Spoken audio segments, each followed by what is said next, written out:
다초점을 이제 새로 시키기 시작했는데 이게 딱 적응이 안 돼가지고 자신이 없다. 현재가 지금 어떻게 돼 있죠? 지금 고3 고3 학년 개념이 없고 지금 19살 학년 개념이 그러니까 다 아예 없으면 어떻게 하나? 반말처럼 이렇게 편하게 말을 하고 형, 누나, 동생 뭐 이런 식으로만. 거창하게 생각하지 마시고 네. 그냥 설명해준다 생각하시면 돼요. 왜냐면 사람들이 대부분 모르니까. 이게 긴장했다. 정부에서부터 자다 차 타고 오면서? 네, 차 타고 오면서 자다 와가지고. 많이 해봤지? 네. 회장님이네. 네, 제일 높습니다. 여기서. 경선이었습니다. 간선제로. 학교장이 자치회 이야기를 들어야 되는 거죠. 누가 대표로 오시더라도 아이들 의견을 듣도록 인사권만이라도 어떻게 좀 빼주면 안 되냐. 인사권까지 애들이 좌지우지하는 건 아니잖냐. 아, 거기서 인사권이라고 하면 이제 그래 배치 뭐 이런.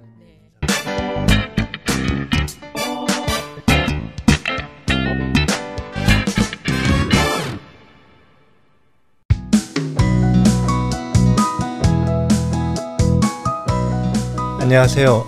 민주연의 공부하는 대담 민주공대.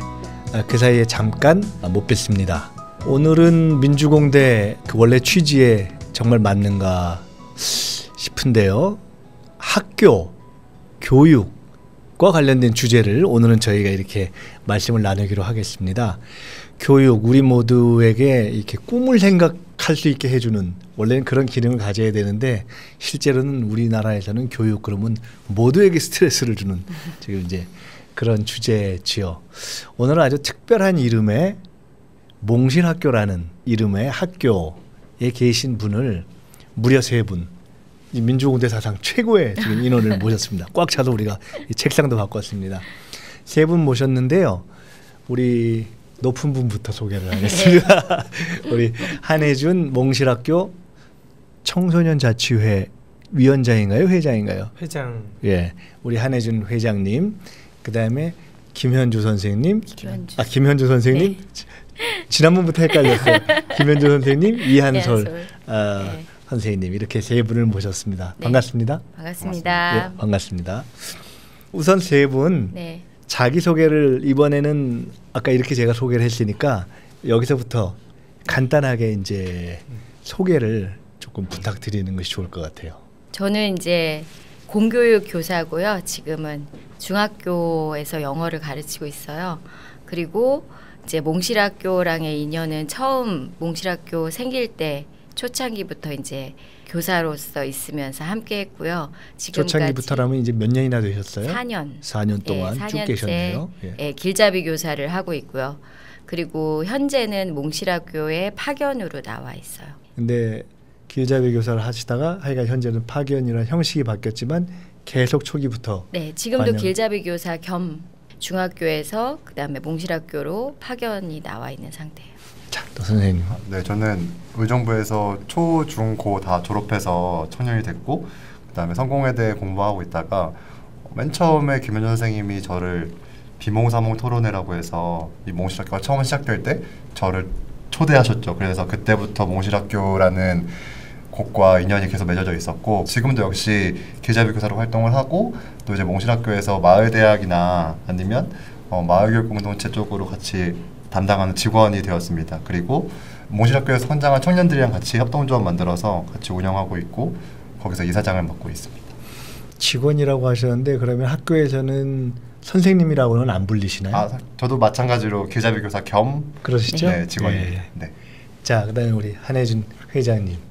저는 꿈틀자유학교라는 대안학교를 다니다가 중학교 때 이제 졸업을 하고 몽실학교에서 학교법 과정인 유자청에서 활동을 하고 있고요.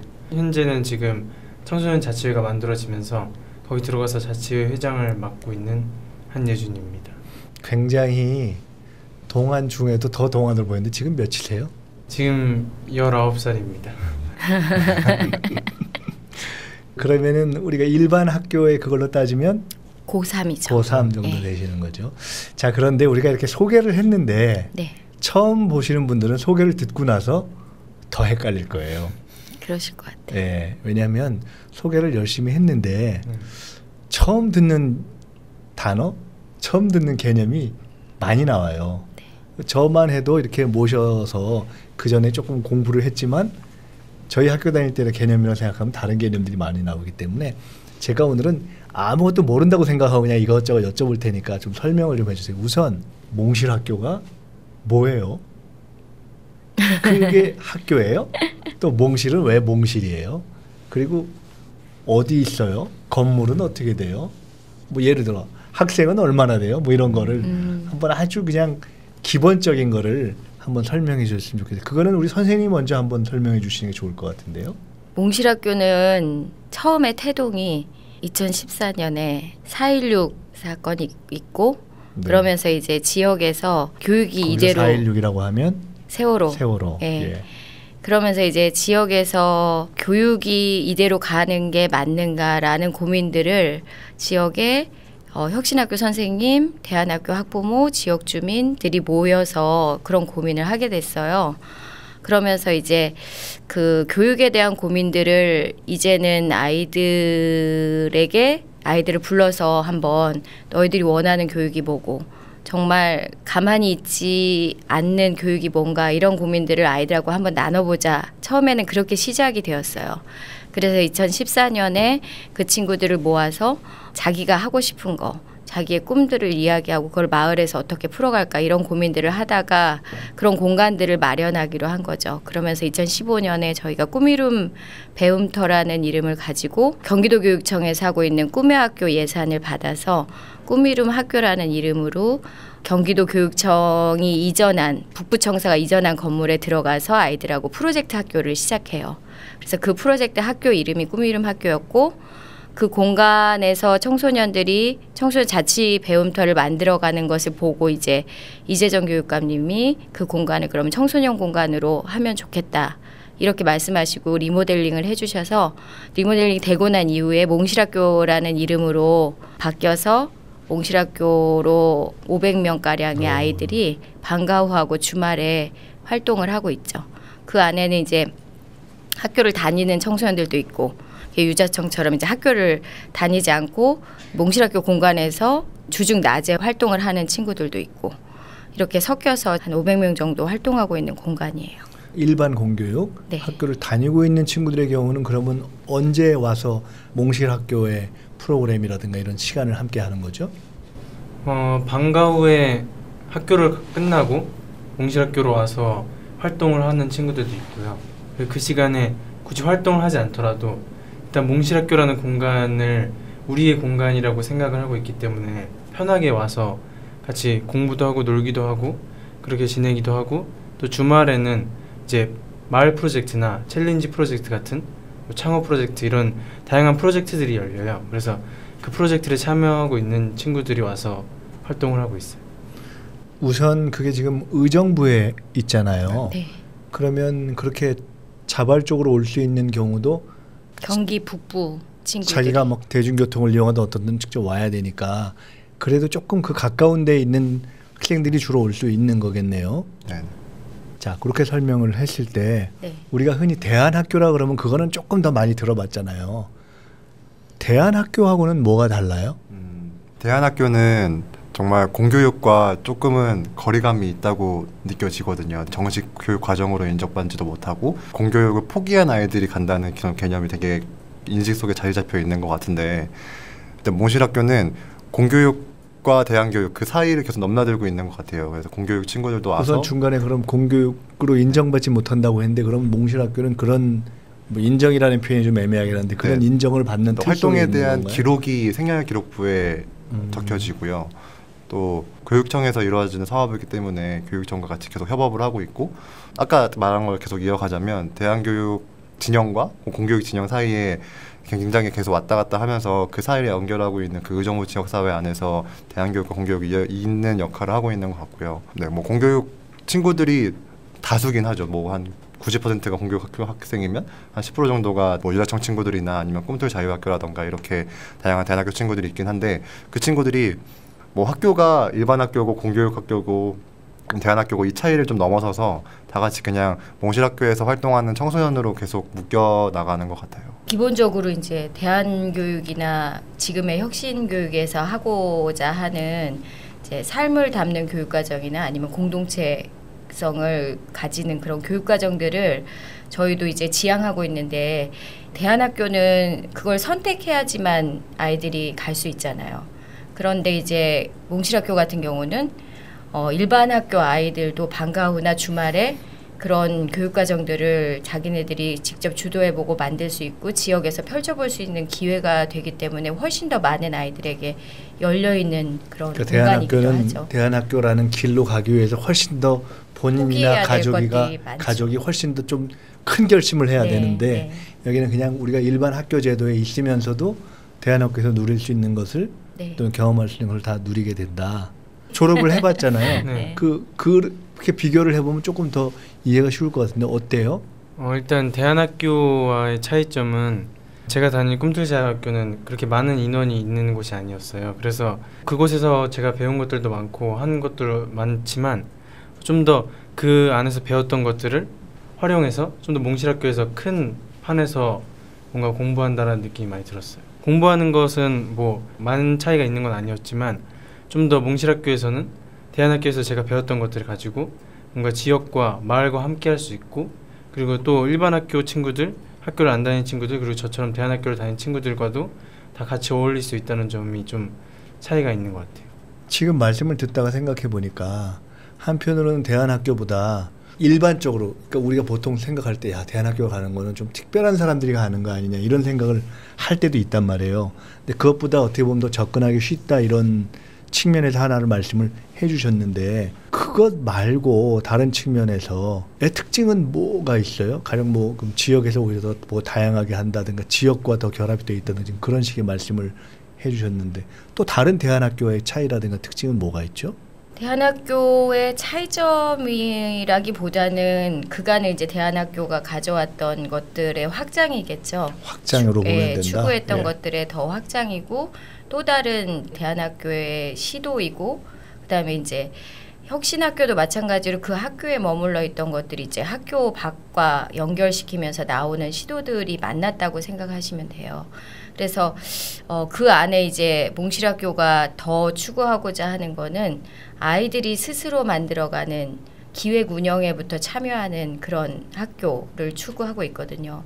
그러니까 기존의 대안학교나 혁신학교도 어쨌든 어른들이 만들어 놓은 판이고 어른들이 이것이 좋을 것 같다라고 해서 제시하는 판이라면 어쩌면 몽실학교는 그 기획부터 아이들하고 시작이 되었고 지금도 그 안에 저희가 추구하는 거는 교육과정뿐만이 아니라 운영하고 그 공간에 대한 운영까지도 아이들이 기획하고 만들어가는 이런 학교들을 추구하고 있기 때문에 어쩌면 그간의 대안학교나 혁신학교들이 가져온 판에서 좀 더 확장된 모델이 나올 수 있다라고 생각을 하고 있고요. 그러면 좀 접근하기 쉽고 다양하다는 것 말고 오히려 지금 우리 선생님이 말씀해 주시는 것이 더 핵심적인 어떤 특징이다 이렇게 이해할 수 있나요? 실제로 다녀보셨으니까 그때랑 비교해도 그 대안학교에서 추구하고 있는 배움이라든지 추구하는 것들을 좀 더 확장시켜서 더 넓게 바라보고 더 넓게 활동할 수 있는 그런 곳이 몽실학교. 근데 자기 주도라고 말씀하셨잖아요. 우리가 아이디어 내고 우리가 뭔가 프로젝트를 만들어서 할 수 있는 그런 영역이 더 넓은가요? 아무래도 대안학교에서는 교육과정을 제가 스스로 직접 짜보는 경험을 했다면 몽실학교는 좀 더 큰 개념이잖아요. 큰 학교의 개념이고 그리고 그곳은 약간 학교이기도 하지만 하나의 공동체이기도 한다는 생각이 들어요. 그래서 그곳을 운영하는 방법 또한 배우고 같이 하고 있다라는 생각이 들어요. 프로젝트라는 얘기가 아까 말씀하다가 조금 나왔고 유자청 이런 얘기도 나왔어요. 그러니까 지금 말씀하신 더 큰 어떤 뭐 자기 주도적으로 뭘 실험해보고 큰 공동체를 해본다 이런 것이 이해하는 데 있어서 그 프로젝트가 뭔지를 이해하면 조금 더 설명이 쉬울 수도 있겠다는 생각이 드는데 프로젝트는 그럼 뭐예요? 예를 들어주시면 우리가 이해가 쉬울 것 같아. 가령 유자청 이런 것도 프로젝트다 볼 수 있는 건가요? 아니면 좀 다른 건가요? 일단 유자청은 몽실학교 안에 있는 학교 밖 과정 친구들이 모여서 만든 모임이에요. 그건 뭐 유자, 귤 이런 거예요? 유유자적 청소년의 줄임말이고요. 그래서 저희들은 어떤 아재 개그를 했는데 아무도 안 웃었어. 네. 약간 유유자적하는 삶 그리고 유유자적하는 청소년. 네, 그래서 더불어가는 삶 이런 것들을 좀 꿈꾸면서 우리들이 스스로 배우고 스스로 만들어가는 배움을 하자라고 해가지고 모인 친구들이고요.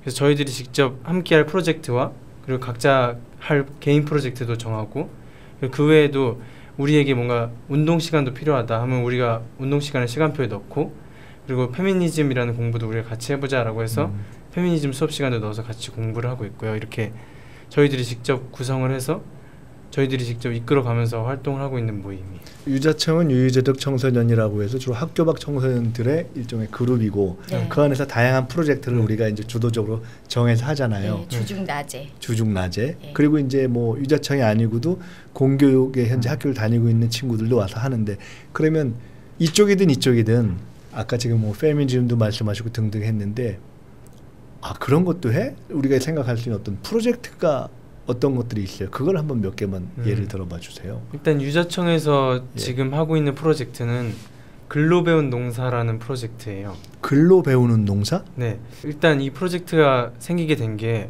저희 유자청에서 재작년에 GMO 식품에 대한 공부를 좀 했었어요. 네. 그러면서 우리 주변에 있는 먹거리에 대한 문제의식이 좀 생겼어요. 그러면 우리가 직접 먹거리를 직접 생산하고 자급자족하는 삶을 꿈꿔보자 라는 얘기가 나왔어요. 그래서 우리 주변에 너무 먹거리에 대한 문제들이 많다 보니까 우리 스스로가 먹거리를 만들어서 우리가 스스로 삶을 책임지는 그런 경험을 해보고 싶어서 우리가 그러면 책으로 농사를 공부해가지고 그 아이디어 자체가 그냥 스스로 나온 아이디어. 거예요? 네, 아, 이거 회의를 해보자? 통해서 예. 함께 얘기를 한 건데, 글로 농사를 배워서 저희들이 직접 몽실학교 옥상에서 텃밭을 만들어가지고 거기서 농작물을 키워서 나중에 옥상 영화제라는 형태로 이제 옥상에서 함께 영화를 보면서 이야기를 나누는 건데, 저희들이 먹거리에 대한 공부한 내용과 그리고 농사한 걸 토대로 사람들과 함께 나누고 이런 작업을 하는 프로젝트를 진행하고 있어요. 그런 글로 네. 배우는 농사 프로젝트이고, 하나만 더 말씀해 줘 보세요. 조금 전에 옥상 영화제? 네. 네, 그런 것도 프로젝트인가요? 네, 옥상 영화제는 작년에 시작된 프로젝트인데요. 뭔가 마을에 좀 더 같이 이야기도 나누고 문화들도 접할 수 있는 그런 문화 행사들이 좀 있었으면 좋겠다. 그걸 우리가 스스로 만들어봤으면 좋겠다라는 취지에서 시작이 됐어요. 그래서 우리 마을에 함께 영화를 보고 이야기 나눌 수 있는 곳이 있으면 좋을 텐데 라는 고민에서 시작이 되면서 매달마다 주제를 정해서 그 주제를 가지고 영화를 상영하고 영화가 끝난 뒤에는 함께 그 영화에 대해서 이야기도 나누고 또 그 주제에 대해서 전시하고 배운 걸 나누는 약간 그런 형식의 프로젝트를 작년에 진행했었고 올해도 그걸 이어갈 예정. 예를 들어서 앞에 말씀하신 프로젝트하고 이 프로젝트는 각각 프로젝트별로 몇 명 정도나 그 무슨 기준이 있어요? 아니면 그냥 자발적으로 최소 숫자 몇 명이어도 되나 뭐 이런 건가요? 그 어떻게 프로젝트는 되나요? 지금 유자청에서 함께 다 같이 하기로 한 프로젝트고요. 그리고 자기 프로젝트라고 자기 본인의 성장, 나의 성장을 위해서 좀 더 시간을 할애할 수 있는 프로젝트 시간표가 마련되어 있어요. 그래서 그건 자기 프로젝트는 각자 하는 거예요? 네. 오. 각자 두세 명이 모여서 하고. 이거는 이제 학교 밖 과정의 친구들이 만든 프로젝트고요. 저희가 이제 3월에 이 프로젝트를 만들기 위해서 한 달간의 그 준비 과정을 거쳐요. 그래서 네. 아까 예준이가 말했던 거는 학교 밖 과정에서 하는 여러 가지 프로젝트들을 설명을 해준 거고요. 지금 몽실학교에는 50가지 50개의 프로젝트가 진행되고 네. 있는데 종류만 말씀드리면 마을 프로젝트와 챌린지 프로젝트라고 해서 창업까지 시도해보는 친구들이 있고요. 더해윤 프로젝트라고 해서 고등학교 친구들이 직접 탐구하고 교과를 공부하고 또 소논문까지 써내는 자발적으로 여러 가지 과정도 만들어내고 이런 프로젝트가 하나 있고, 둥지 프로젝트라고 해서 학부모님들께서 직접 초등학교 친구들 대상으로 함께 뭐 생태 인권 이런 것들을 공부하는 프로젝트들도 있어요. 함께 뭐 초등학교 친구들을 대상으로 여러 가지 뭐 공부도 하고 활동도 하고 놀이도 몽실학교 하면서 학생 네. 청소년들의 학부모들이 같이 한다 이거죠. 네. 네, 둥지 프로젝트는 그런 식으로 하고 있고요. 이 정도로 한 50가지 정도의 프로젝트가 지금 한 번에 다 3월부터 시작이 돼서 지금 운영이 되고 있습니다. 그런 프로젝트 하면 돈도 좀 많이 들겠는데? 그 돈은 어떻게 해요? 의외로 아이들이 직접 자신이 만든 과정이고 예산 계획도 직접 하거든요. 아이들이 회의를 예산까지 통해서. 짜요? 네. 오. 그래서 저희가 처음에 한 프로젝트마다 이만큼 돈을 줄 테니가 아니라 전체 큰 몫으로 큰 예산을 잡아놓고 프로젝트가 많아지면 그거를 다 n분의 1로 가져가서 그 예산상에 맞춰서 자기가 1년 동안의 프로젝트를 짜는 시간이거든요. 그래서 아이들이 뭐 예산부터 뭐 과정 이런 것까지 다 주도를 해야만 이렇게 가능한 거고, 아이들이 자신이 생각하는 그런 학습 방법들이나 아니면 만약 강사가 필요하면 직접 섭외도 하고요. 이런 식으로 여러 가지 활동들을 하고 있습니다. 현실적으로 그럼 그런 프로젝트들을 그냥 한단 말이에요. 그러면 아마 하는 청소년들 입장과 또는 교사들 입장에서 야, 이 프로젝트라는 걸 해보니까 이게 참 굴리는데 이런 어려움이 있더라. 이게 조금 다를 수도 있을 것 같은데. 다르죠. 말은 많이 다르죠. 서로 바라보는 어려움이 대표적으로 여기서 볼 때는 뭐가 어렵고 여기서 볼 때는 뭐가 어려운가요? 일단 학생의 어려움부터. 네. 네. 뭐가 차이가 나요?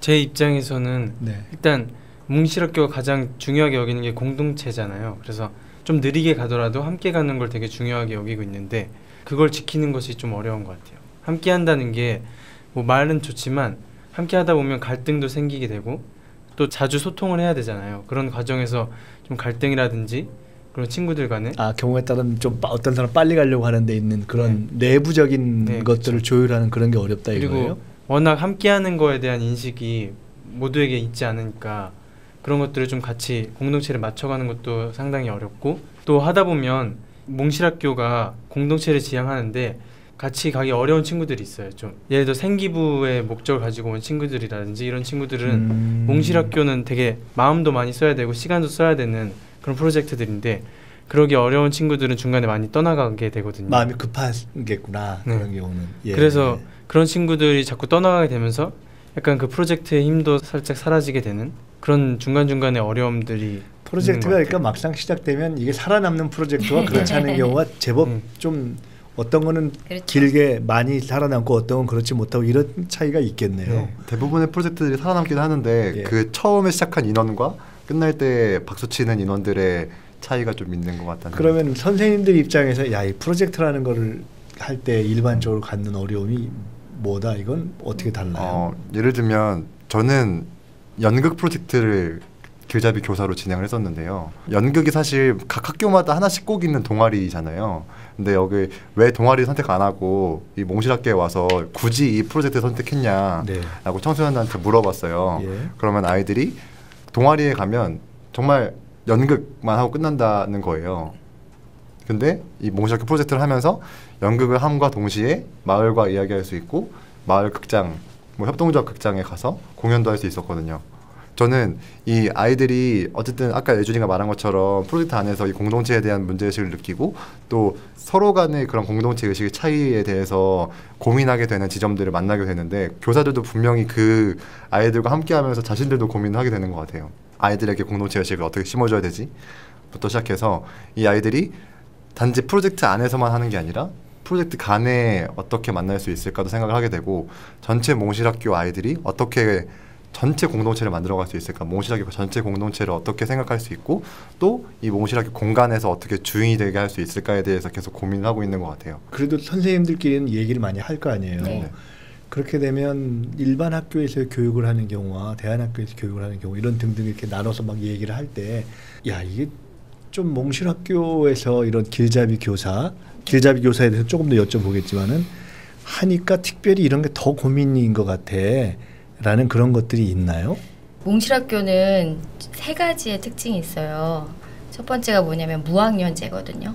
물론 초등만 특화된 프로젝트도 있지만 초등끼리도 무학년제고 네.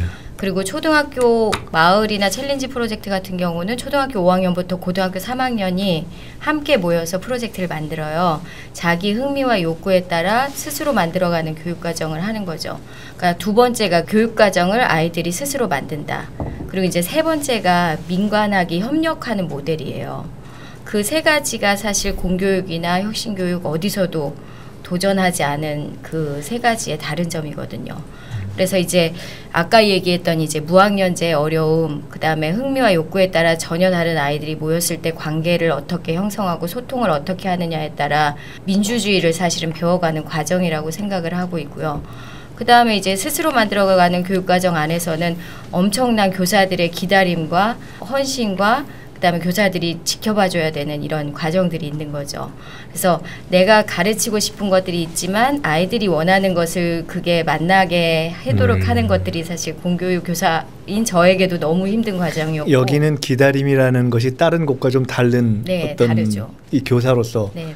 어떻게 보면 배워야 되고 익혀야 되고 뭐 그런 것이 있고 여기는 프로젝트를 하면서 그 사람들 친구들의 관계 둘 다 그런 관계가 좀 다른 것이 있네요. 네. 그리고 이제 세 번째 특징인 이제 민관학 협력 모델인데 교육청이 지원하고 마을 주민들이 아이들을 지원하는데 아이들이 스스로 만들어가는 교육과정들을 해나간다라는 게 이 셋의 경험도 아무도 경험하지 않았던 그런 도전이잖아요. 그러니까 그 안에 서로 소통하고 함께 풀어가야 될 과제들이 많은데 교육은 이 과정을 뛰어넘어야지 아이들을 함께 기를 수 있다라는 것들을 지금 바라보면서 이제 서로 소통해가는 과정들이기 때문에 그 과정도 쉽지 않은 과정이죠. 기왕 얘기 나온 김에 조금만 더 여쭤볼게요. 그러면은 길잡이 교사는 이렇게 우리 선생님들처럼 이렇게 학교에 있던 분들이 파견돼서만 오는 거예요? 아니면 어떤 분들이 할 수 있어요? 일단 학교에서 파견되신 분들이 여기고요. 저는 파견이 아니라 이제 교사도 지원한 교사도, 자원이에요.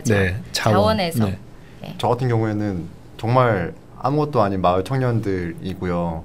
마을에서 아무것도 아니는 아니고 네네네. 여기에 비해서 우리가 흔히 얘기하는 네네. 교사 자격증이 아닌 선생님들이 네네. 그러니까 다 길잡이 교사로 가능하네요. 네. 그리고 심지어는 이제는 처음부터 몽실학교에서 활동했던 청소년들이 나이가 먹어가면서 청년이 됐고요. 네. 이 청년들이 다시 길잡이 교사가 돼서 이 몽실학교에서 굉장히 젊은 물결을 만들고 있는 중이에요. 그래서 그 청년들이 직접 또 길잡이 교사 역할을 또 훌륭하게 수행하기도 하고, 저 같은 경우에는 이 공간에서 성장하진 않았지만 밖에서 활동하다가 이 공간이 너무 마음에 들어서 여기서 길잡이 교사를 하게 됐고, 지금 아까 한 말씀하신 때 500명 정도의 청소년들 학생들이 네. 있다고 했잖아요. 그 나이대는 지금 몇 살부터 몇 살이죠? 그 500명은 초등학교 1학년부터 고등학교 3학년까지죠. 네. 그러니까 다양하잖아요. 그러면 길잡이 교사는 인원이 현재 그 500명과 50명이에요. 50명. 네, 20대부터 50대 후반까지 있어요. 60대까지 있어요. 그 마을 주민도 있고, 그 다음에 공교육 교사도 있고, 그 다음에 학부모도 있고, 이렇게 청년들도 있고. 이런 거 섞여 있죠. 여쭤봐도 되는지 모르겠는데 네. 직업으로서 네, 뭐 우리가 흔히 얘기하는 처우 네. 이런 것으로서 완전히 내가 그냥 노력봉사다 이런 개념이 아니고 그런 직업인으로서도 가능한 그런 처우를 보장받나요? 아니죠. 그렇진 않아요. 네. 처음부터 길잡이 교사에 그 하겠다고 모여드신 분들은 순수한 이제 자원봉사로 처음에 모였고요. 근데 그렇게 자원봉사로 계속 유지되거나 아니면 그렇게 지속 하면 가능한 앞으로 계속 그렇게 할 가긴 수가 어려운 거 없잖아요. 아니에요? 그래서 예산 중에 이제 길잡이 교사 수당으로 저희가 어느 정도는 보장을 해야 된다 네. 이런 생각을 가지고 있긴 하지만 현재는 아닌가 보네요. 아니요, 현재도 조금씩 받고 있어요. 현재는 예. 조금씩 받지만. 근데 이제 그들이 맡은 프로젝트 때 나오시고 월요일마다 또 길잡이 교사 회의가 있어요. 예. 그때 또 나오시고 네. 그 다음에 행사 있으면 나오시고 수시로 와서 아이들을 돌봐야 되는 상황에는 택도 없이 부족한 길잡이 교사 수당이죠. 근데 그거마저도 어떻게 예산을 짤까 길잡이 교사끼리 서로 결정을 해요, 모여서. 그래서 예산 중에 이 정도는 길잡이 교사 수당으로 하자. 그리고 예산이 없으면 그러면 청년들에게 이 길잡이 교사 수당을 몰아주자. 아니면 없으면 우리가 이번에는 받지 말자. 이런 것들도 길잡이 교사 안에서 결정하죠. 아까 프로젝트 하는데도 야, 그거 돈 많이 들겠는데 제가 여쭤봤었잖아요. 네. 그럼 지금 이제 길잡이 교사 이런 등등은 현재로서는 그런 예산과 재원이 다 어디서 나오냐는 걸 여쭤. 그거는 경기도 교육청 현재로서는 다 이제 경기도 네. 교육청에 되는 거죠. 네. 아까 해보니까 이런 프로젝트를 하는 데 있어서 그러니까 학생들의 입장에서 제일 문제가 서로 간에 기다려야 줘야도 되고 이해해야 되고 이렇게 속도도 맞춰야 되고 당장 그런 얘기를 했잖아요.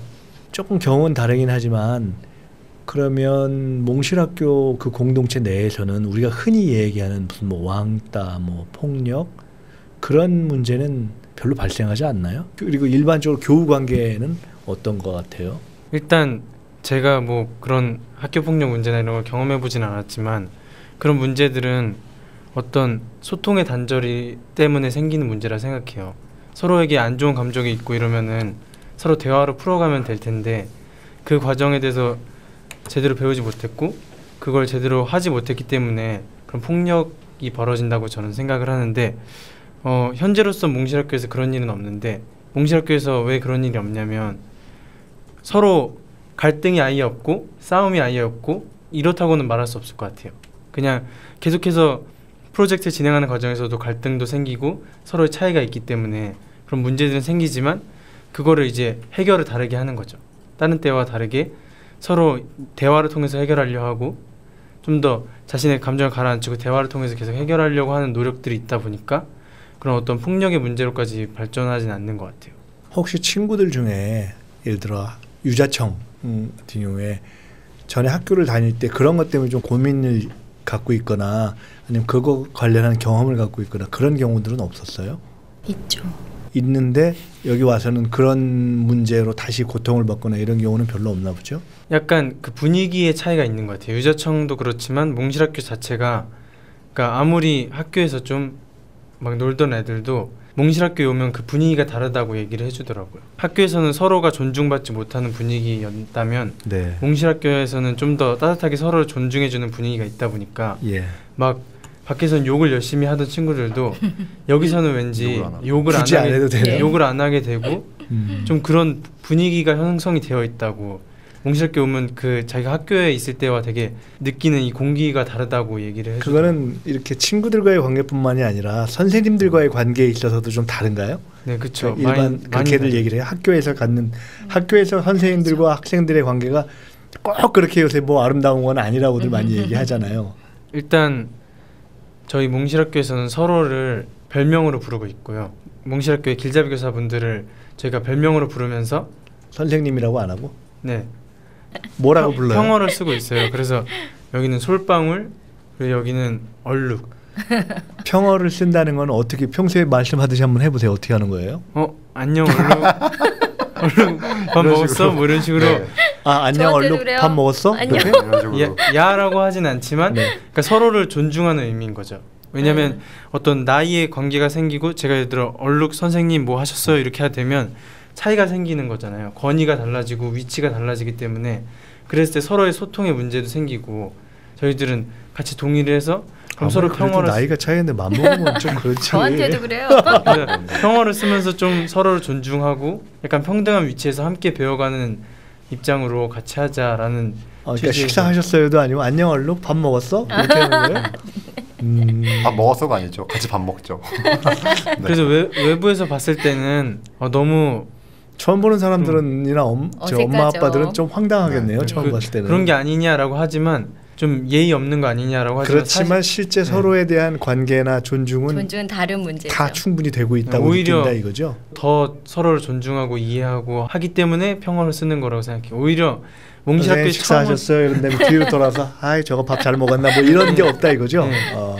무엇보다 그 왕따 문제나 아니면 폭력 문제나 이런 것들이 몽실학교에서 잘 발생하지 않는 이유는 항상 상주하고 계시는 선생님들이 계세요. 선생님들이 뭐 학교에도 선생님들이 계시지만 학교에서 선생님 계시는 것들과 몽실학교에서 선생님들이 계시는 건 좀 다른 의미거든요. 어쨌든 선생님들이 뭐 교사로서 몽실학교에 계신 게 아니라 그냥 마을 주민이 그냥 함께 마중물터에서 물 마시면서 얘기하듯이 같이 관계를 만들어 가면서 이 공간을 같이 함께 이용하기 때문에 그 공간에서 만약 분란이 일어난다거나 이러면 정말 옛날 농촌에서 누가 싸우면 같이 모여서 그 문제 가지고 누가 잘못했는지 잘못했을 따지는 게 아니라 먼저 화해가 먼저고 같이 대화하는 게 먼저라고 하듯이 여기서도 선생님들이 점점 그런 것들에 관심을 가지고 있고 아이들 한 명 한 명을 대신 학생이나 이런 게 보는 게 아니라 정말 이 공간의 주인처럼 받아들여주고 선생님이 먼저 아이들 존중해주고 학교에서 누가 제일 센 거예요? 선생님이 센 거예요? 학생이 센 거예요? 학생이 셉니다. 학부모가 센 거예요? 어떻게 된 거예요? 몽실학교에서는 학생이- 아이들이 세죠. 아까 시작할 때 말씀 들어보니까 자치회가 다 틀이 잡히면 뭐 인사 결정도 하고 뭐 모든 걸 그럼 예산 결정까지 다 이렇게 하게 되는 건가요? 원래 이제 예산은 교육청에서 나오긴 하지만 그 예산을 어떻게 어떻게 쓸지 쓸 거냐, 이런 그러니까. 것들을 이제 아이들하고 지금은 의논을 해요. 네. 지금까지는 이제 교육과정의 결정 권한이나 아니면 실 운영에 대한 결정 권한 이런 것들을 아이들이 많이 가지고 있고요. 현재도 예산- 이미 네, 실 운영을 그러니까 규칙이나 뭐 심지어 이제 몇 시부터 몇 시까지 하면 좋겠느냐 이런 것들도 처음에 물어봤었고 리모델링 할 때 리모델링 업체에서 아이들에게 설명을 5번씩 했어요. 그래요? 네. 그래서 아이들이 원하는 곳에 이 실을 배치하고 이렇게 운영했으면 좋겠다가 아이들에게서 나와서 리모델링 할 때도 리모델링 업체에서 혹시 뭐 맛있는 거를 막 가져와서 위원장한테 몰래 갖다 준다든가 혹시 그런 거 그런 비리는 없었어요? 그 당시 위원장이 아니라서 잘은 모르겠지만 굉장히 정치적인 발언인데 아마 없었을 것 같아요.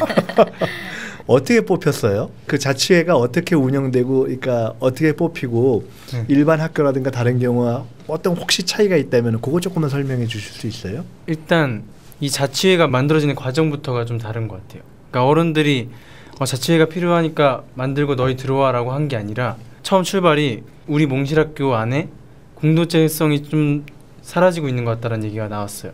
맨 처음에 문제의식에서 시작이 됐는데 오래 했던 사람들은 공동체성을 유지하고 함께 몽실학교를 만들어 가려고 하지만 그 외에 다른 청소년들은 잠깐 왔다 가는 형식으로밖에 안 되고 있다라는 문제의식이 시작되면서 그러면 우리가 지금 몇몇이 이 일을 하고 있는 거를 분담해서 함께 진짜 만들어가는 몽실학교로 해보자 라고 얘기가 나오면서 청소년 자치회가 만들어진 거예요. 그것 또한 몽실학교에는 무슨 자치회가 있다, 무슨 뭐 학교의 규정 뭐 이런 식의 개념으로 만들어진 게 아니에요? 네, 맨 처음에 문제의식에서 시작해서 과정을 거치면서 작년 운영위원회에서 그런 문제의식이 시작돼서 그러면 길잡이 교사들과 몽실학교에 이 문제에 대해 관심 있는 사람들 모여보자 해서 토론회를 열었어요.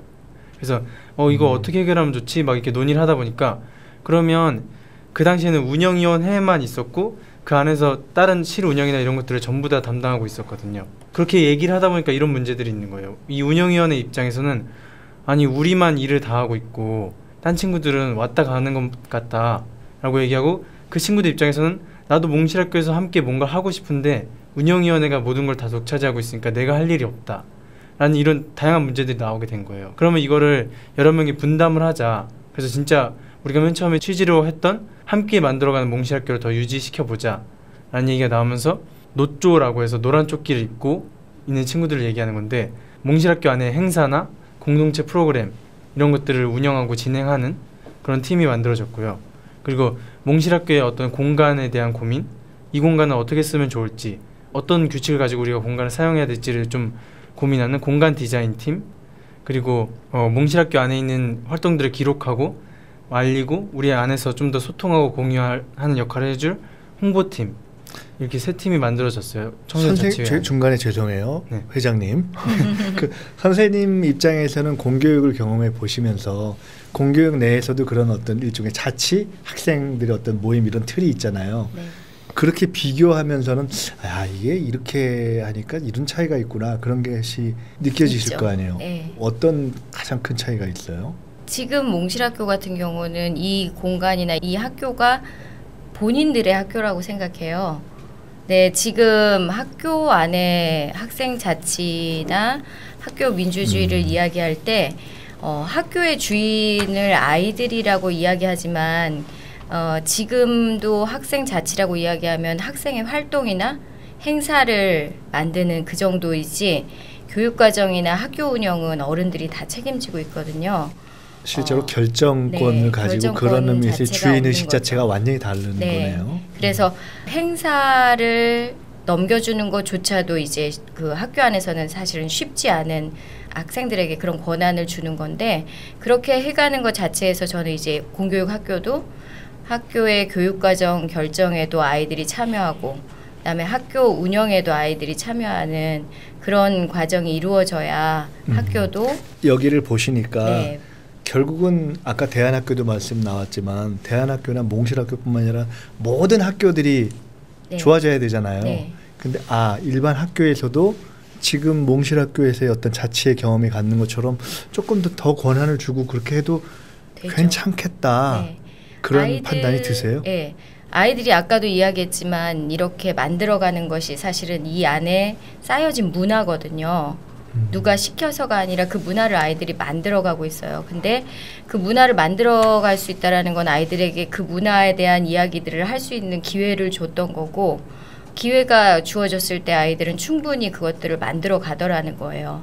근데 학교는 그 기회들을 충분하게 줄 시간도 없고 그다음에 학교 자체가 경쟁을 해야 되는 공간이고 그 안에 선발을 위해서 달려야 되는 공간이고 이렇게 되다 보니까 아이들이 가진 주체적인 그런 속성들이 나오지 않는 공간이 되어버린 거죠. 저건 어떻게 돼요? 자료에 보니까 외국에서 그런 다양한 어떤 교육의 실험을 하는 곳들도 몽실학교에 와서 뭐 방문이랄까 견학이랄까 답사랄까 뭐 이런 경우 뭐 캐나다에서 등등 그런다 그러던데 네. 우리는 보통 외국에 어디가 학교가 좋아 뭐 핀란드가 어때 뭐 이러면서 우리가 막 가보는 걸로 관성적으로 생각하잖아요. 근데 몽실학교를 와서 야 이거 괜찮네, 이거 우리보다 낫네 이런 얘기를 하고 가나요? 뭘? 캐나다에서 오셨던 그 대학에 캐나다 주립대학에서 오셨던 분들은 저희가 설명을 쭉 해드리니까 뭐라고 말씀하시냐면 대학이랑 비슷하다라는 거예요. 자기네 대학이랑 비슷한데 대학이랑 비슷하다? 네, 자기네 대학은 지역하고 연계해서 지역의 자원들, 지역의 인프라들과 함께 하고 그 학교 아이들이 지역으로 나가는 것들을 추구하고 있는데 네. 학생들의 자치에 대한 부분들, 스스로 운영하는 부분들에 대해서는 여기가 훨씬 뛰어나다 이런 얘기를 하고 가시더라고요. 오히려 네. 더 뛰어나다. 지난번에 사실 저희가 이렇게 오늘 이 자리가 만들어진 인연이 어디서 시작됐냐면 국회에 한번 오셨었잖아요. 네. 그때 왜 왔었죠? 그 온 취지가? 저희들이 만든 정책들도 소개를 해드리고 그리고 함께 몽실학교에 대해서 좀 더 알리고 토론을 하기 위해서. 몽실학교 같은 공간이 여러 곳에 네, 몽실학교 같은 공간이 더 많아지는 것에 대해서 함께 얘기하기 위해서. 그러니까 정책 또는 우리가 흔히 얘기하는 정치 이런 거에 대한 관심이나 이야기나 토론을 일반 학교보다 더 편하게 쉽게 더 많이 할 수 있는 그런 공간인가요? 어때요? 그리고 실제 해보니까 학생들이 그렇게 자율적으로 모여서 예를 들어 요새 선거권 연령이나 이런 얘기가 있는데 무슨 뭐 아직 어린데 그런 것까지 생각해 뭐 이렇게 얘기하는 어른들도 있잖아요. 그리고 너무 많은 그렇게 자유를 주면 아까 너무 좀 아직 정리가 안 된 상태에서 정치나 이런 것들에 대해서도 조금 정리 안 된 과한 얘기를 하게 되는 거 아니야, 그렇게 걱정하는 분들도 있단 말이에요. 근데 우선 하나 궁금한 것은 이렇게 자율성이 주어져서 본인들의 어떤 주도적인 자율적인 토론을 할 수 있는 공간이 주어지면 정치나 나라가 돌아가는 거에 대한 이야기를 더 많이 하나요?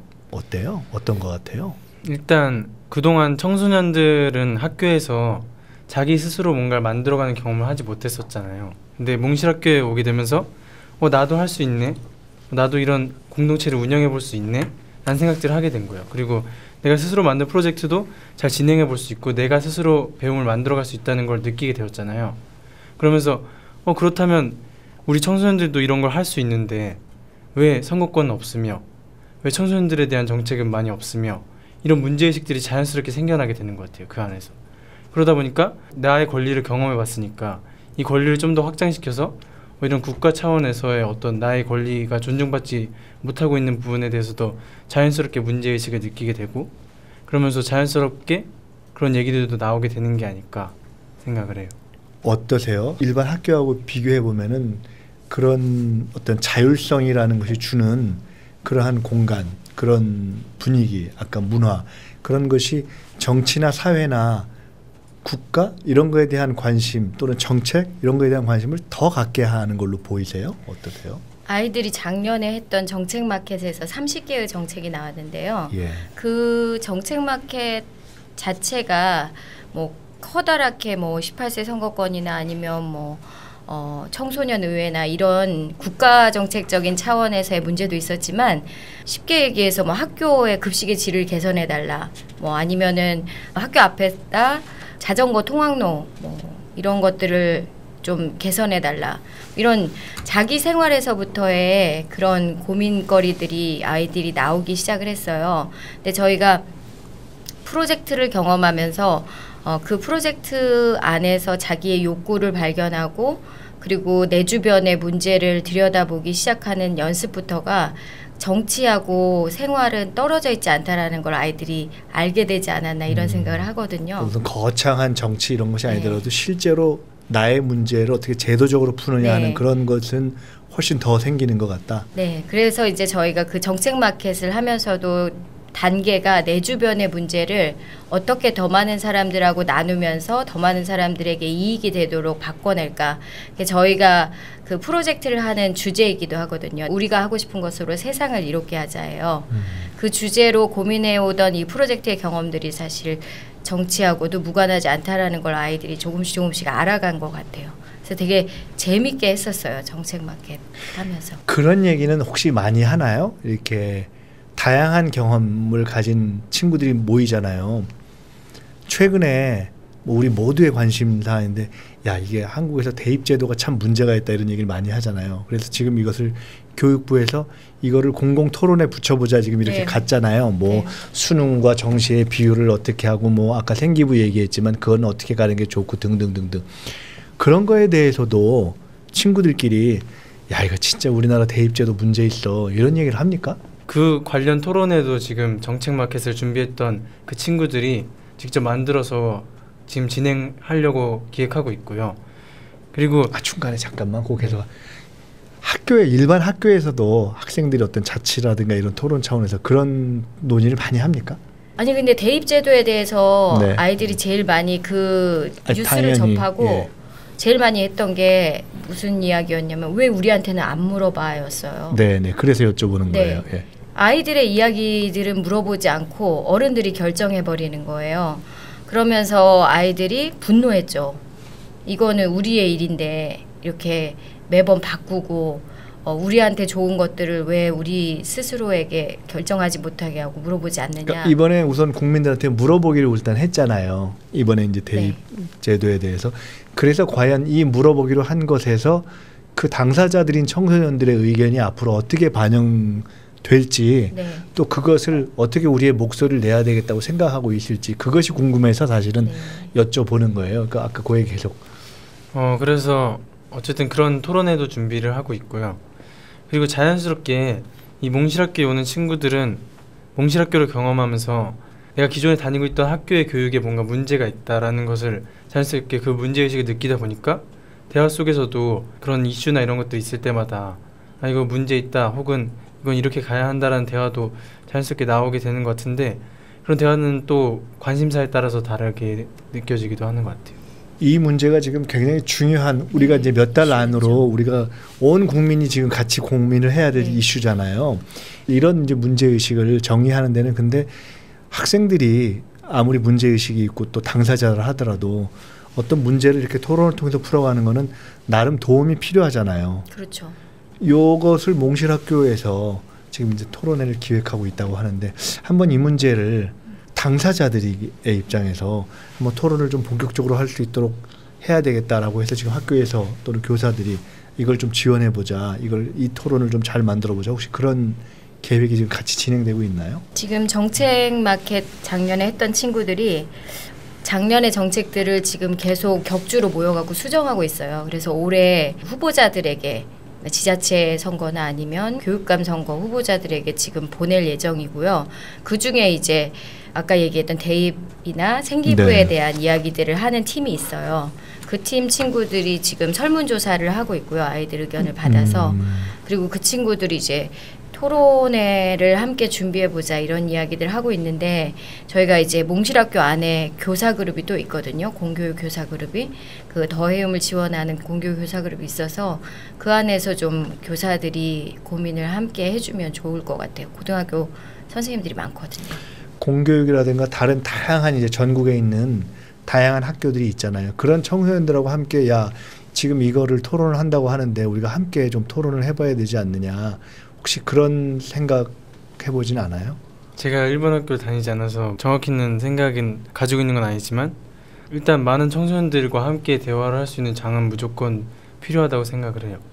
그리고 그 학생들의 목소리가 가장 중요하게 들어가야 한다고 생각을 합니다. 우리가 기회를 이제 만들고 있는 거 아니에요? 네. 그런 기회에 그런 당사자들의 청소년들, 학생들의 목소리가 많이 좀 나오고 또 그런데 이렇게 이런 경험을 해본 몽실학교 학생들의 토론이 그야말로 길잡이가 된달까? 그러면 참 좋겠어요. 네. 그 친구들 지금 학종으로 고민하고 있는 정책을 고민하고 있는 친구들은 고3이에요. 고3이고 막 고2고 그런 친구들이 있는데 그 친구들이 안 그래도 지금 시험 끝나고 난 다음에 중간고사 기간이거든요. 지금이 중간고사 끝난 다음에 좀 이것만 특화시켜서 토론을 해야 되지 않을까 이런 요구들을 계속 하고 있어요. 네. 그런 장이 열려진다면 충분히 의미가 있다고 생각하고요. 지역에 있는 저희 선생님들도 같이 지원해줄 의지가 있죠. 필요하다고 생각해요. 여쭤보고 싶은 게 참 많은데 시간이 좀 제한이 돼 있으니까 이제 마무리를 슬슬 해가야 될 때가 돼서 한두 가지만 더 봤으면 좋겠어요. 뭐가 더 필요해요 앞으로? 몽실 학교가 더 잘 돼가는데, 그러니까 학생 입장에서든 부모님들 입장에서든 정부 입장에서든 하여간 어떤 것이 앞으로 더 필요할 것 같다. 이걸 한번 서로 말씀해 주셨으면 좋겠어요. 일단 제 생각에는 몽실학교에 관련해서 제가 뭐 어디 가게 돼서 소개를 하게 되거나 이럴 때 가장 먼저 해야 되는 게 학생 자치가 무엇인가에 대한 이야기 먼저 해야 되더라고요. 근데 사실 저는 이 몽실학교 공간에 있으면서 학생 자치는 좀 당연한 거구나 라는 생각을 했거든요. 학생 자치는 너무 당연하게 그 개념화가 되어 있어서 네. 이걸 설명하지 않아도 몽실학교 안에서 활동하시는 분들과는 학생 자치에 대한 이야기를 별로 크게 하지 않아요. 근데 어딘가에 가게 되면 몽실학교가 아닌 공간에 가게 되면 학생 자치에 대해서 개념 설파를 해야 하는 거죠. 근데 이런 분위기가 먼저 좀 바뀌었으면 좋겠다. 그러니까 몽실학교가 학생 자치의 특성화 학교라는 느낌이 아니라 전체가 뭐 교육계 자체가 좀 학생 자치라는 거가 정착이 되고 또 몽실학교는 그 센터의 허브 역할을 하면서 여러 가지 프로젝트들을 진행하면 좋지 않을까라는 생각이 들고 있고요. 또 그게 가능하기 위해선 뭐 여러 가지 행정적 지원이나 예산적 지원이나 이런 게 필요하긴 하겠지만 어쨌든 그런 인식 변화가 가장 먼저 이루어져야 하지 않을까라는 생각을 요즘 들어 계속 하고 있습니다. 현재는 경기도만인가요? 이런 정도의 어떤 크기, 네. 이런 정도의 실험, 이런 정도의 자치 일을 하고 있는 우리의 물론 대안학교들이 있습니다만은 현재로서는 경기도에서만 진행되고 있는 실험인가요? 다양한 지역에서 좀 몽실학교를 따라서 자체 배움터를 만들겠다고 시도를 하고 있고요. 또 뭐 익산이나 아니면 김포, 뭐 김포 경기도지만 들은 것 같아요. 네. 이런 쪽에서 여러 가지 시도를 하고 있습니다. 몽실학교는 이제 아래서부터 올라온 것을 정책으로 받아들이는 이런 모델이잖아요. 그러니까 지역에서 그런 요구들이 생겨서 그거를 정책으로 받아들이면서 교육청에서 지원하고 그리고 그걸 더 확대시켜 나가는 이런 모델인데 그렇게 되어 가는 과정이 쉽지는 않은 것 같아요. 그래서 되게 정책이 그 현장의 요구들을 뒷받침해 줄 수 있는 그런 좀 유연함이 더 있었으면 좋겠고 지금은 어쨌든 청소년들의 정책이나 청소년들의 공간은 늘 뒷전이잖아요. 표가 안 되니까 뒷전이 되기가 쉽고 늘 항상 미래를 위해서 현재 이 아이들은 자기의 행복을 포기해야 되는 세대가 돼버린 거예요. 물론 청년들도 마찬가지고. 그럴 때 이제 이런 정책들이 먼 미래를 위해서 좀 투자가 되었으면 좋겠다. 이런 공간들이나 이러한 요구들에 좀 뒷받침이 되었으면 좋겠다. 그게 행정적으로도 마찬가지고 재정적으로도 마찬가지고 이게 좀 정책이 되어서 좀 더 아이들이 행복한 시기를 좀 보냈으면 좋겠다. 이런 것들이 저희들은 제일 원하는 거이기도 하죠. 몽실학교 재밌어요? 네, 너무 재밌어요. 나 이거 이렇게 지내고 나면 나 좀 잘 살 것 같아. 나 좀 근사한 어른이 돼서 행복하게 살 것 같아. 내가 그리고 이렇게 사는데 필요한 것을 내가 지금 많이 익히고 있는 것 같아. 이런 만족감? 자신감? 일단 몽실학교에 다닌다고 해서 내가 막 근사한 삶을 살고 막 행복하기만 한 삶을 살 거라는 기대는 하지 않아요. 그렇지만 어쨌든 이곳에서 내 삶의 주인이 돼서 내 삶을 계속 내가 스스로 만들어가고 개척해 나가는 방법을 배웠고 그리고 내가 알고 싶은 거, 배우고 싶은 것들에 대해서 스스로 탐구할 수 있는 능력도 길렀고 그리고 많은 사람들과 함께 소통하면서 어떻게 살아가야 되느냐 하는 문제에 대해서도 고민을 하면서 지금 지내고 있잖아요. 이런 것들이 앞으로 삶을 살아가면서 내 삶의 주인이 돼서 앞으로도 살아갈 수 있고 누군가와 함께 살아가는 것도 많이 배워가면서 살 수 있겠구나라는 생각은 늘 하고 있는 것 같고 저뿐만 아니라 여기 몽실학교에 있는 친구들도 그런 혹시 회장님만 그런 생각하는 건 아니고 아닌 것 다른 같아요. 친구들 네. 다 그렇게 네, 대화를 하다 몽실학교라는 경험 때문에 그런 생각하는 것 같아요? 계속 그런 생각들이 있기 때문에 몽실학교에 오지 않나라는 생각이 들어요. 그런 지금 우리 예준 회장이 얘기한 그런 이 학교를 통해서 내가 이런 것들을 내가 이렇게 삶에서 붙이고 있구나 하는 그런 느낌 이런 것은 보통 학교를 다니는 경우보다 훨씬 더 그 만족도가 있어 보인다 이렇게 관찰을 통해서 자신 있게 말씀하실 수 있어요? 그럴 수 있죠. 그런데 저희의 사실 궁극적인 목적이나 가고자 하는 방향은 몽실학교가 아니라 교육의 방향이기도 그렇죠. 해요. 예. 그래서 몽실학교에서의 이 실험이 교육에 영향을 주고 학교를 바꿔내고 그 교육이 다시 사회를 바꿔내고 이런 것들을 위해서 저희가 계속 주어진 공간에서 지금 하고 있는 것 같아요. 노력. 몽실학교에 그치는 것이 아니라 몽실학교를 통해서 우리가 길잡이 교사로서 또 학생으로서 하여간 다양하게 느끼는 것들이 우리 교육 전체에 퍼져가야 네. 되는 걸 사실 바라고 내가 좋은 만큼 다른 친구들도 좋아졌으면 좋겠잖아요. 그래서 지금 우리가 1시간 동안 몽실학교를 얘기했는데 보니까 역시 학교라는 거는 또 교육이라는 건 이게 제일 중요한 것 같아. 이 몽실학교 경험해보니까 라는 것을 한 말씀씩 제가 들으면서 마무리를 하고 싶어요. 항상 저 이런 거 저부터 시키시네요. 저는 청소년으로서 아직은 몽실학교 경험해 본 적이 없어서 청년으로서 몽실학교를 경험해 본 걸 생각해 보면 청소년의 다음 단계는 청년인 거잖아요. 그래서 청년 문제가 해결되면 청소년 문제도 함께 해결될 수 있고 청소년 문제가 해결되면 청년 문제도 함께 해결될 수 있다고 생각을 하거든요. 근데 몽실학교 안에는 청소년과 청년의 구분이 굉장히 모호하게 설정이 되어 있어요. 저는 그래서 뭔가 이 공간에서 교육, 몽실학교 여기서는 좀 넘나듦이지 않을까? 연령을 다 떠나서 아니면 각자가 가지고 있는 어떤 사회적 계층이나 이런 걸 떠나서 교육이나 아니면 하나의 주제를 가지고 프로젝트를 한다면 프로젝트고 몽실학교 운영이라면 운영이고 이런 하나의 주제를 가지고 함께 이야기하고 함께 고민하고 또 서로의 이야기를 존중하고 이런 과정들이 굉장히 큰 의미이지 않을까라고 생각하고 있습니다. 결국 이제 교육의 목적 자체가 자기 삶의 주인이 되고 나와 다른 사람과 소통하면서 함께 가는 것들을 만들어내는 거잖아요. 그래서 이 몽실학교 안에서 도전하고 실패하고 잘 안 돼도 다시 해볼 수 있는 기회들을 주는 것들이 의미가 있다고 생각이 되고 그렇게 교육을 경험해본 친구들이 세상에 나아가서도 또 자신 있게 자기 삶을 꾸려갈 수 있게 되지 않을까. 그것이 교육이어야 되지 않을까 그런 생각들을 하고 있어요. 회장님 길게 하셔도 좋아요. 저는 진짜로 느끼는 바를 좀 말씀해 주세요. 저는 일단 스스로 하는 게 가장 중요하다고 생각을 하는데요. 일단 교육을 필요로 하는 것부터가 스스로 내가 배우고 싶은 것 그런 것들이 내 욕구에서 시작돼야 된다고 생각해요. 내가 무언가에 대해서 알고 싶고 탐구하고 싶고 그리고 어떤 사람들과 함께하고 싶은 마음이 생겨야 자기가 스스로 교육을 원한다고 생각하기 때문에 교육의 시작부터 스스로여야 되고 그리고 과정 또한 자기가 실패든 성공이든 자기가 스스로 경험해 나가면서 해야 된다는 게 가장 중요한 것 같고요. 또 하나는 함께하는 것이 가장 중요한 거라고 생각해요.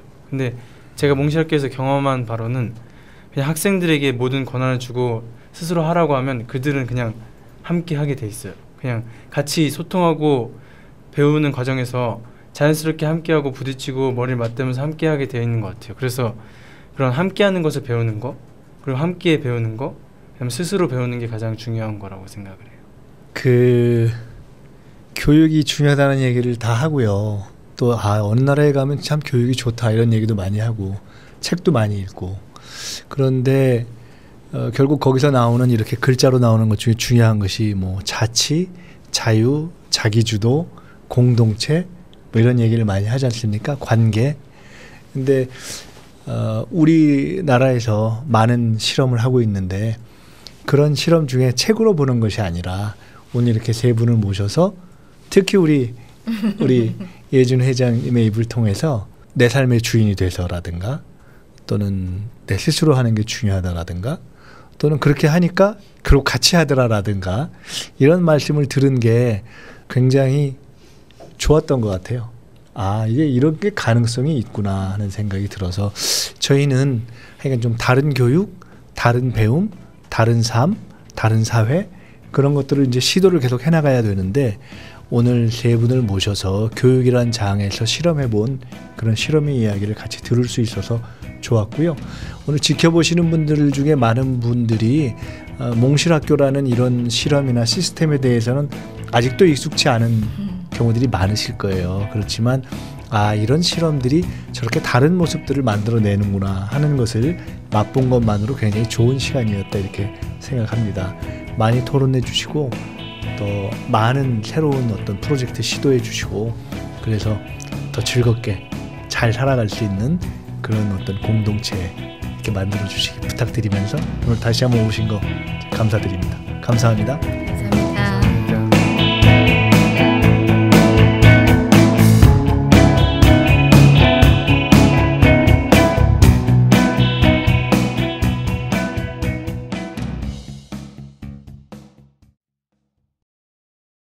우리도 한번 그런 것을 해봤으면 좋았었겠어. 그런 걸 너무 그런 세대가 아니어서. 그런 세대가 아니었잖아요.